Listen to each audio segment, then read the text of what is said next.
Alright, what is going on, guys? It is your boy TKD123 here, back in here on PlayStation Source. And if you guys missed Save Slot Podcast this week, make sure to go check out Save Slot Podcast, where we did touch on this topic that we're going to go over in this whole video, because I do have a lot of different thoughts about this whole topic, and I do think that PlayStation is doing a very interesting way of kind of selling us on the prospect of a PSVR 2 with some methods that they have done in the past with the Vita. So, just starting off here, let's just cut to the chase here. The main topic at hand, you saw the thumbnail, you read the title. Yes, PSVR 2 controllers were officially unveiled on the blog last week, and it was a very, very cool thing to see, because of course we did get the confirmation of, the PSVR 2 next generation PSVR is a thing. We got that a few weeks back, and they detailed some things about, the display and the overall concept of us having new controllers and the one core to the PS5 type deal. But here we got an official brand new look at the full new controllers for the PSVR.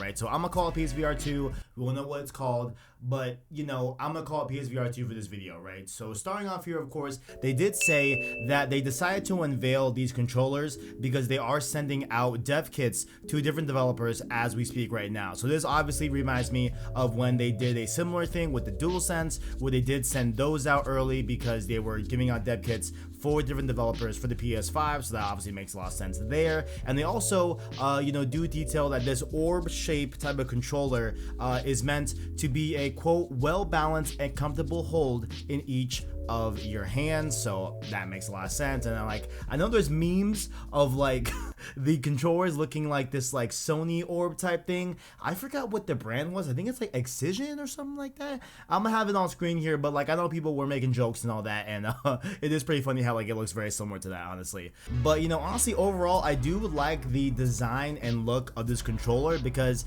if you think back to the Move Wands, right, and we're gonna talk a lot about the Move Wands here in comparison to this controller, and that's that the Move Wands honestly just looked and gave up the vibe, and I've held them a few times here and there in life, but they felt kind of like toys that weren't really of a high quality, right? But this, at least visually, right, I'm not holding it, but visually it seems like a more sophisticated design, sophisticated hardware. And let's go into those sophisticated features. You like that there? You like that little segue? But okay, starting off here, of course, a lot of these features are already on the DualSense, which makes a lot of sense because they're definitely pushing these different features, and the way that we play on our controller or on our PSVR 2 will be very much in line with these different features. So starting off here, adaptive triggers on L2 and R2 on those triggers, of course, they will simulate tension. If you have a DualSense, you know exactly what I'm talking about. And I think that this is going to be very crucial to how kind of, real, in quotes, PSVR 2 games will feel, right? In terms of, hey, when they were talking about drawing that bow, right, in Horizon Zero Dawn or any other crossbow in a game or whatever,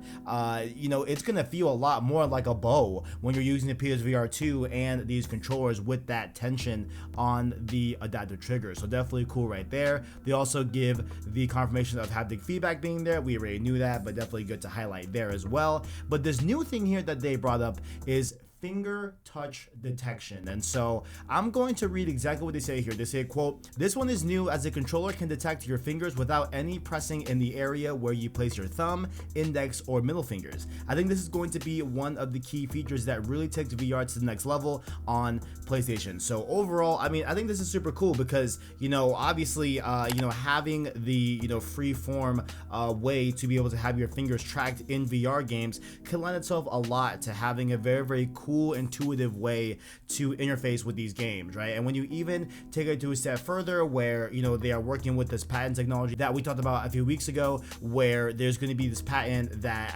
there is this patent where they can, read real world objects as different objects in a game standpoint. So what if you could make a mouse, right, a brick, right, and not actually throw the mouse at the wall, but you could grab the mouse and you can make a throwing motion that in game translates to you throwing a brick in game, if that makes any sense. I think that could be super cool with the finger tracking. I think it's a great way to use it. But they also detail tracking in general, and that is that previously, of course, on the Move Wands, you had the PS camera, it was reading the lights on the Move Wands and was reading the lights on the display, play, and it was a very tight field of view overall that you had to stay in, and you were very limited to your movement overall in PSVR games. But here on PSVR 2, they have a different way of tracking. They say here now that the VR controller is tracked by the new VR headset through a tracking ring across the bottom of the controller, which definitely has me curious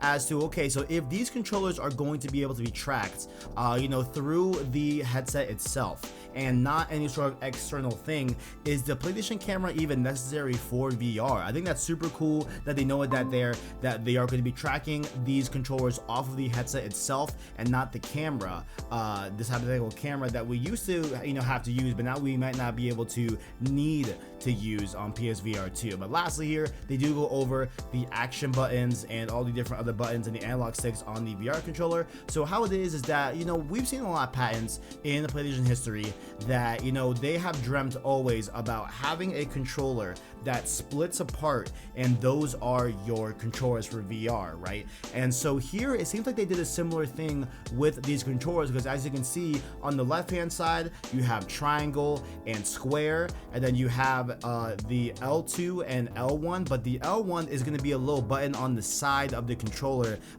that is just be able to press, obviously, because you don't need any triggers or any type of really weird hardware for that button. But L2 of course on the triggers does have the trigger functionality. And then on the right hand controller you have your O and your X with your R1 grip button and your R2 trigger, as well as the options button on the right and then the create button on the left as well. So you'll be able to share different screenshots in VR, which is going to be really cool. I wonder how they're going to output. I wonder how that's going to go down, but very cool that you'll be able to share some of your VR games on Twitter and different stuff like that.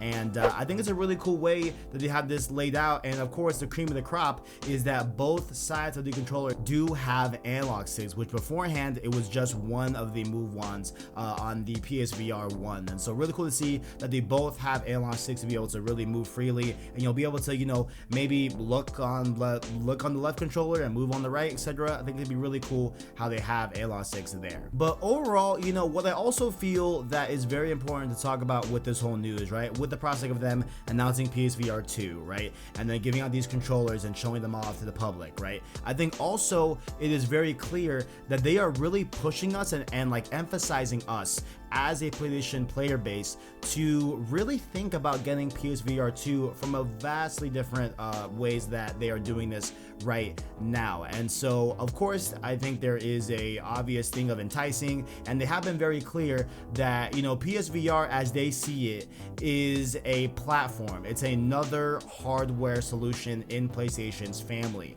It's not an accessory to a PS5. It's not an accessory to a PS4. It's its own console, if you will, right? Even though you need a PS4 and a PS5 to be able to run PSVR, they treat it like its own platform. They've been very clear about that, right? So I think that what they have been doing these past few months is very much pointing towards them enticing us to get a PSVR 2, which is that if you look at the PS Plus games in 2020, okay, only 2 of those games were PSVR, right? If you look at 2021 with PS Plus, we've already gotten 2 PSVR games, and we're not even into April, right? We are 3 months into the year. On top of that, you look at Play at Home initiative that got announced for March 25th, coming up later on this week, where we have 4 of those games are PSVR games in and of themselves, right? Of course, one of those games is Concrete Genie on PS Plus, and that's technically not a full PSVR game, but it has PSVR functionality. All right, what's going on, guys? This is TKD from the editing booth here really quick, and I forgot to even mention that if you look and have been paying attention over the past few weeks, they added Doom 3 to PSVR. They did this PSVR spotlight type thing where they went over a bunch of different games that were added to PSVR or that's coming to PSVR. We have Fract, we have Zenith, we have from the Arizona Sunshine developers, you have After the Fall, we have some puzzle games. Like, you can see here that like there's an included emphasis even outside of what I said here in the video, that they are really focusing on PSVR lately, and it seems like they are focusing on it because they want it to have a great future on PSVR 2. So what I'm getting at is that they really are,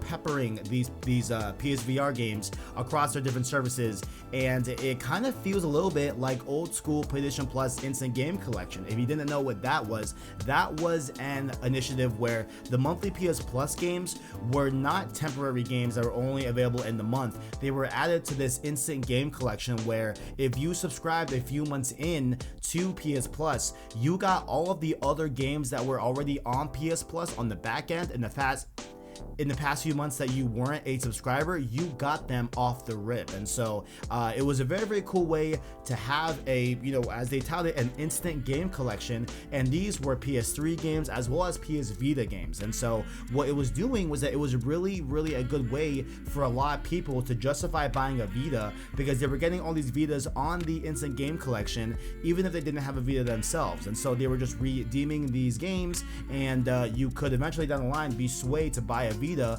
because you have all these games via the instant game collection. So I think it was a really cool way to be able to entice people to get a Vita, and I think that they're doing the same thing here with PSVR 2, with them talking about this hardware, showing off the controllers, as well as giving us more PSVR games as months go by in 2021. I think that we're going to see that they are using this similar thing to be able to get a lot of people like myself who's always been interested in PSVR but never pulled the trigger on one. So overall, guys, that's been my thoughts on the new PSVR 2 controller reveal, and I'm gonna give it honest, man, like, this got me really enticed to go to PSVR 2. On top of them giving out a bunch of PSVR games that I've always been interested in, like Astrobot Rescue Mission, Firewall Zero Hour, etc. Like, it is really cool to see that they are really taking these controllers seriously and not using the PlayStation Move controllers, thank God. But let me know what you guys think in the comments below. Did you like the controller design? Do you like the features? Are you going to get a PSVR 2, or do you still need some selling on